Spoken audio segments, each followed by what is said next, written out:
Back here on Spotlight, and anyone with eyes and a microphone was calling Florida State's Friday night date with Virginia a trap, and that is exactly what it ended up being. The Noles have a who's problem and fall in overtime, sliding down the AP poll in the process. And FSU has been on a rankings ride, starting the season unranked. The Alabama win, of course, changed that up to 7 at one point, but a rankings drop was imminent, and that loss slid them down 10 whole spots, and it was to a team that the pollsters now consider a ranked team.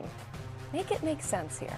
That's the Florida State ride that they have been on. So let's welcome in Danny Kanell and Chip Patterson to help us get ready for a monster matchup in the ACC between Miami and the aforementioned Florida State Seminoles. Danny, how do you think this FSU team responds to that Friday night loss? I'm going to take the quarterback's word for it. Thomas Castellanos said he thinks this is going to be a good thing. He had mentioned that they thought the team maybe was starting to read some of the clips, people telling them how good they were, and that this would be the wake-up call that they would need. I would say you don't need any wake-up call for a game against Miami. But I do think this is one where the coaches can get after you now. They can get on you, and you really can't say anything back to them. And now it's kind of, all right, now we've got to prove to the world once again that we're kind of with a Florida State that people thought you were going to get coming into the season. Because after a 2-10 season, there was a lot of question marks coming in. You felt like you answered them with a big win against Alabama, but now they're right back. So I think this should be a good thing. I think Florida State will use this to motivate them, just like Tommy Castellanos mentioned.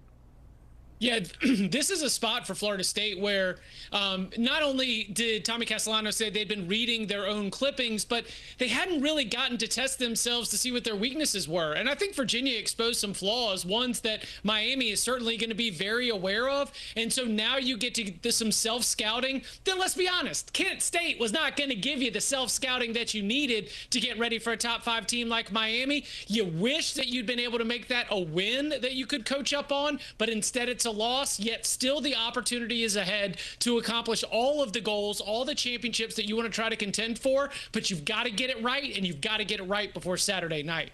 Yeah, taking a loss or two actually worked out for Ohio State and Notre Dame last year, so maybe it'll work out for Florida State. Chip, you mentioned that self-scout. I have to imagine tackling is something that has been brought up in the meeting rooms this week.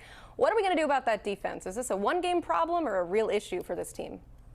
Emily, that's a burning question going into this game, because to allow more than 200 yards on the ground to Virginia, a lot of them coming from the quarterback Chandler Morris, really contributed to the inability to get off the field defensively. Morris also had some success kind of picking apart the back end of this defense. And for me and my own analysis of Florida State, it really had me going back to my preseason expectations, which I thought that Florida State had done a good job in the transfer portal to bring in pieces. I really liked the hire of Tony White as defensive coordinator, but I wasn't really expecting them to be one of the most dominant defenses in the country. Yet the way that they played against Alabama, oh my goodness, could this be one of the best teams on both sides of the ball? Now we're going up against a Miami team that has one of the best offensive lines in the country. If you're giving up more than 200 yards on the ground to Virginia, that could get very problematic against the Canes as well. The counting stats aren't bad. 25th nationally in yards per play allowed.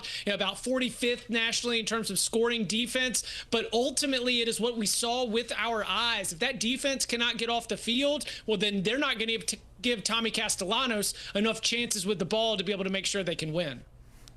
Agreed, Chip. That was probably the thing most concerning for me, was the amount of times they got pushed around up front, both sides of the ball. But the offense put up points. Like, the offense did their job. The defense, when they could not get stops, when they mattered the most, critical situations, third downs, red zone. And you mentioned Chandler Morris. That was the one that felt like the backbreaker over and over again, that they just did not account for the QB run game. That is something they won't have to against Miami, but they will have to deal with Mark Fletcher and an offensive line, which I think is going to be even better than Virginia. So the defense has to step up, has to get there. And the one thing that I think concerned Florida State fans was depth along the defensive line.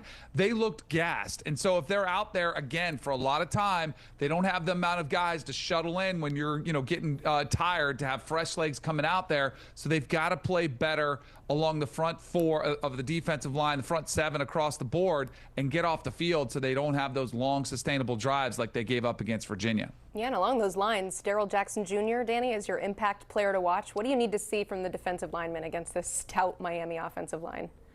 So, Emily, he was the one for me. In fact, we talked to him after the game in Tallahassee, and as an interior defensive lineman, a defensive tackle, he was the guy that was wreaking havoc in the middle of that defense. So you weren't able to get the ground game going. And then he was pushing forward the middle of the pocket into Ty Simpson's lap, so he couldn't get real comfortable. He's the type of player that was massive expectations coming out of high school. He's a monster of a human being. He's 6'7", 300 pounds. He's got to wreak havoc in the middle of that interior defensive line so they don't get the run game or the pass game going, because no quarterback likes to have guys falling in your lap, whether it's your own offensive lineman getting pushed in your lap or a D tackle pushing the pocket back. He has to have a massive game in this one for Florida State to win. Yeah, we all know that Tommy Castellanos can have an impact in terms of the winning plays that Florida State needs. But I think in this matchup, we also have to think about the negative impact. And that's where Tommy Castellanos needs to make sure that he is limiting the turnovers. We've seen 3 interceptions for Castellanos so far this season to just 4 passing touchdowns. Obviously, a few more on the ground as well. And look, I'm not going to put those all on him. I remember in the first half against Virginia on Friday night, batted pass, ends up getting scooped up by Virginia. Great play by the Wahoo defense right there, but it flashes me back to early in his career with Boston College. 15 touchdowns to 14 interceptions. He's got a little bit of whoopsie daisy in there that we really thought that we had seen in the early part of this season, him start to tighten the screws on that. So Tommy Castellanos is the obvious impact for all the positive things he can do, but he also needs to be an impact player in terms of making sure that he doesn't have the negative plays in what should be a very tightly contested back and forth between these two rivals. Yeah, one of those interceptions against Virginia was a ball batted down at the line of scrimmage, somebody getting into the backfield. So that might happen again with this Miami defensive front. They are one of the best, if not the best, in the country. So, Chip, how does Florida State match up with that front? Well, this is going to be very, very tough for them to be able to hold up along the lines of scrimmage, because Miami, for my money, is the best team in the country when you combine offensive and defensive line. And it's something that Mario Cristobal has built up. You know, the former offensive line coach at Alabama. This is something where he has, I think, very artfully blended old school mentality of what he remembers from playing at Miami with trying to push this thing forward. And what I mean by that is that he wants to be physical. He wants to be able to mash you at the line of scrimmage, but he allows Shannon Dawson and he allows his his defensive coordinator, Corey Heatherman, to be able to apply some advanced schemes. So we are using a little bit of tempo. We are throwing it around on offense. And yet, defensively, now that we've got Ruben Bain finally healthy, Akeem Messidor is really stepping up. And I think that on the interior of that defensive line, we've seen some of those transfer portal additions step up. This is the closest thing to Mario Cristobal's ideal of what Miami football should be in 2025, and it starts right there in the trenches. Oh, yeah, this is a Cristobal dream, looking at those big uglies on both sides of the line of scrimmage. Switching over to the Miami conversation, that is who, of course, Florida State is playing in this big game. And some of us might remember the last time Beck played Florida State. It did not go well for the Noles. That was the 2023 Orange Bowl. Georgia won that 63-3. Danny, I know Florida State remembers it. I know Carson Beck remembers it, but that was 2 years ago. So how do you evaluate Carson Beck here in 2025 so far? That was 2 years ago, entirely different stage, but it wasn't the same stadium where he's been crushing it this year. This will be his first road test with the Miami Hurricanes, and Carson Beck has been outstanding. I've been really impressed with his ability to pick up the system that they're running, with his ability to find some continuity with Malachi Toney and CJ Daniels and their other offensive weapons, but maybe most importantly, the leadership that he's displayed. That was a question mark I openly had for him and wondered about, why would Georgia let him walk out the door? Why did his Georgia teammates, not act more upset when he was lost for the season? But he has infused some life, and there has been no doubt who's the leader of this offense. And I saw it on display multiple times this season, whether it was against Florida, where he wasn't shining, didn't have his best game, or against USF, where he did absolutely go out there and ball. It was that emotional leader. So he's just got to keep doing the things he's been doing, and most importantly, not turn the ball over, which he's been better with the football this year than he was at Georgia last year. So I've been really, really impressed with the way Carson Beck has had command of that offense and has led the team around him. Speaking of the team around him, he's got a lot of pieces on offense to throw to. How about Malachi Nelson? Oh, my goodness, that is your impact player to watch, Chip. Malachi Toney. I mean, I got Nelson. a little spark. I mean, just thinking about Malachi Toney, because the thing is he's got that shiftiness, Emily. You know, he's got that playmaking ability. And that was one thing that while Miami had a lot of NFL pass catchers last year, you know, the Xavier Restrepo, what he was able to do in the slot, he was very crafty. But Malachi Toney is different because not only is he crafty, not only can they move him around the offense, but he's got that take your breath away kind of speed and playmaking. And as a freshman, since we saw him in the opener against Notre Dame, he has been fearless. He is ready for the moment. He is the team leader in receptions. He is the team leader in receiving yards. He's averaging more than 12 yards a reception. And I just think that the future for him is so bright. And that is going to be something where this Florida State pass defense that was picked apart just a little bit by Chandler Morris, you always have to be aware of where he is, because they're going to try to hide him.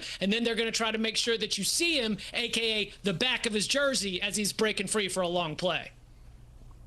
No doubt. Chip, for my impact players from Miami, it's the two edge rushers. It's Ruben Bain and Akeem Mesidor. You mentioned them earlier in the show. They have been absolutely wreaking havoc and just absolutely crushing opposing quarterbacks. Ruben Bain is one of those players. He's intimidating to look at. He's got that thick lower half. He plays so low to the ground. He gets that bend coming off the edge. But the one thing I think Florida State has to be aware of, because they're not going to sit there and just and just kick back an offensive tackle and just have him sitting in the pocket, Tommy Castellanos. That's the key for me for Florida State to defend Ruben Bain. Sure, you could have tight end chip with him or a back chip. I think it's move the pocket, make sure Tommy Castellanos isn't a sitting target in the pocket. So Ruben Bain is a player that can absolutely change the outcome of this game from the defensive standpoint, and I'm sure Florida State will have a game plan for him. Starting to get some Heisman whispers, get a little bit more buzz depending on how he plays this Saturday. But Danny, I want to know who wins this football game. Oh, Emily. Who's you know, I mean, be? I do have to make sure that I am just, non-partial in this one and take off my homer outfit. I think Florida State bounces back. This is a place where they did have that huge game against Alabama. I think you get the best effort, and I do think it'll have to be a higher scoring game in order to do so. So I've got Florida State winning 30-27, kind of a hang-on classic Miami versus Florida State rivalry game. I think Florida State gets it done at home, though. I'm going to go with Miami 30-28. We hadn't talked about this yet, DK. It seems like we're seeing the same game with a who scores last, who makes the last mistake. It is going to be one where I am going to say we have 4 different lead changes, multiple ties, but you're holding my feet to the fire on Monday, and I'm going to go with the team that is built as well as anybody along the lines of scrimmage, and a quarterback who has just a little bit more seasoning when it comes to winning these biggest games. So I will go with the U getting it done in Tallahassee 30-28. I like that you both at least picked some tight games, because as an impartial viewer, that's what I want to see. And Danny, of course, you got to pick Florida State here because you're headed that way. You need to make sure that you are welcomed home again. You guys are going to be there. The Cover 3 podcast hitting the road. You can watch them live at Madison Social in Tallahassee Friday, October 3rd at 3 o'clock Eastern.